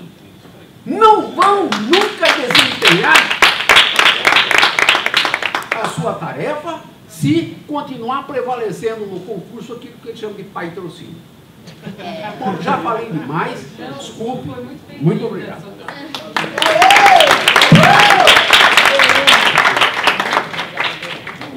O homem no Ministério Público. É o nosso. Nosso homem. Bom, então, só mais uma vez, agradecer imensamente. Agradecer a Andréia, servidora valiosa da escola, também as servidoras da ouvidoria que viabilizaram, a Cris, a Fê, estão aí até agora, o Rô está aí também na colaboração voluntária, e que nós tenhamos ainda muitas oportunidades de ter alguém sentado aqui, um negro, batendo na mesa, dizendo: daqui não sai, embaixo desse símbolo, que essa seja a imagem que a gente carrega aqui para frente. Obrigada.